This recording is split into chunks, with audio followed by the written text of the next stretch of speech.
Mtihani kama unafanya. Mtihani kama unafanya. Umenikosesha tu. Maswali amenikosesha. Umekosesha kivipi? Hebu shika huu mtihani. Urudia haya maswali. Piga magoti sasa hivi. Rudia huu mtihani kwa sauti. Swali la kwanza linasemaje? Nasema hivi.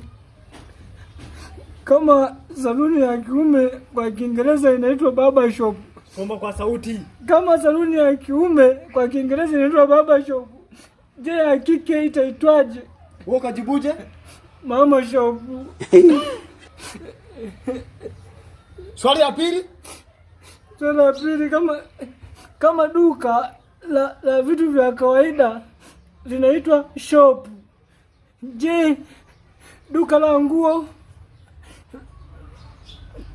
linaitwaje? Wewe umejibuje? Tumpa store. Hakuna.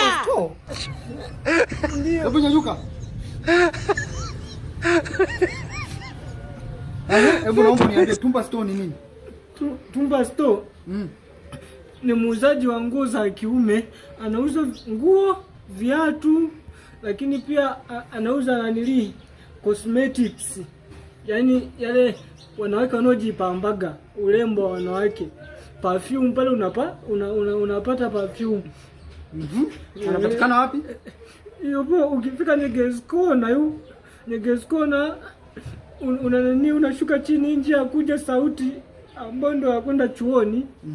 Ukishashuka hapo kuna sehemu inaitwa Kijiweni.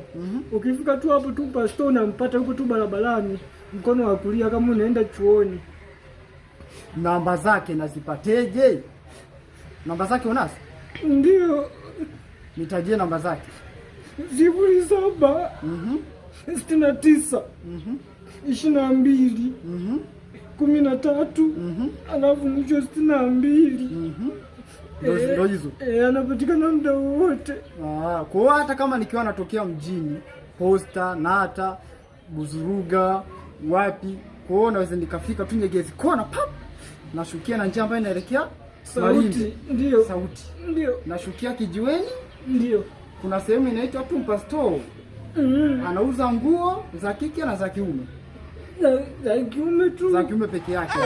Na kike ni ile mapambo, perfume na vipodozi. Basi hizo namba zake nitunzie. Nitampigia. Sasa ole wako nikute hiyo namba ipatikane. Inapatikana muda wote. Badilisha nguo za shule. Chapu.